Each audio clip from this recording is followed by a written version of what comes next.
Freedom of the press. It's a term we often hear, and we probably think it just applies to newspapers, magazines, and news programs that are run by adults. But as Alexandra tells us, freedom of the press is a big concern for us students as well. Thomas Jefferson, the man who gave us the Declaration of Independence, once wrote, "Our liberty depends on the freedom of the press, and that cannot be limited without being lost." As we've often reported here on Teen Kids News, a free press, whether newspapers, radio, TV, or online, is vital to democracy. It's one of our most basic First Amendment rights. Having a free press helps us to hold our leaders accountable for their actions. It also enables us to make decisions without undue influence by the government.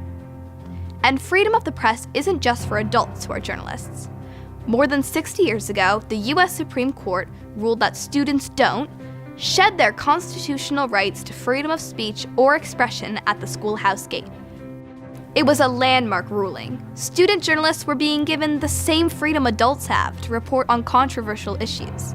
That ruling in 1969 prevented teachers and school administrators from imposing a form of censorship called prior restraint.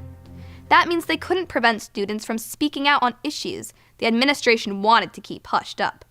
Everything was all good until the late 1980s. A new ruling by a much different Supreme Court took away that protection against prior restraint. The court ruled that a principal in Missouri had the right to prevent the student newspaper from publishing a story about teen pregnancy, as well as a story on divorce. That ruling has had a chilling effect on student journalism all across the country. But there's a movement working hard to restore our First Amendment rights. A key player in that movement is the Student Press Law Center, the SPLC. With us again is Pratika Katiyar from Boston's Northeastern University. She's a student board member at the SPLC. Joining her is Hanna Olson. She's from Mountain View High School in California. Pratika, why do school officials stop students from publishing certain stories? There's a myriad of reasons why schools don't want certain stories out there. A big part of it is reputation. Certain stories that student journalists uncover, such as investigative stories, can delve into issues on campus such as sexual harassment or bullying, other important issues that make the school oftentimes look bad or look negligent. That's often the case where the school wants to protect the reputation. Hanna, the last time we spoke, you talked about how your school paper was censored. How did that affect you as a journalist? At the beginning of this process and when we were initially censored, it was very discouraging and very disheartening, I think, to myself and also to the entire class, to see our work and our publications' autonomy and ability to publish kind of be discredited and undermined. But I think in learning about my rights as a student journalist and getting the opportunity to speak with, members of the SPLC and, get into contact with other student journalists in the area. So it's been both discouraging at times and also empowering in the long run as a journalist. What is New Voices? So New Voices are a series of pieces of legislation introduced to states across the country to help restore First Amendment freedoms for student journalists. So in states that have New Voices laws, student journalists are protected from censorship, and oftentimes advisors are also included in these New Voices laws provisions. And the Student Press Law Center and student activists and journalists like myself and Hanna are working to get these laws passed across the country to help restore these First Amendment protections. Ironically, California, the state where you live, Hanna, was the first to pass a New Voices bill. They actually did that before the Supreme Court took away student protection from prior restraint. Why didn't that protect you from censorship? Initially, I don't think that my school newspaper recognized what was happening to us as censorship. I don't think we were initially as informed about what constituted censorship as we should have been, and therefore we were susceptible to kind of pressure to make changes to our article, and also, of course, the removal of our advisor and the removal of this introductory class. But that is really where the Student Press Law Center came in to help us regarding,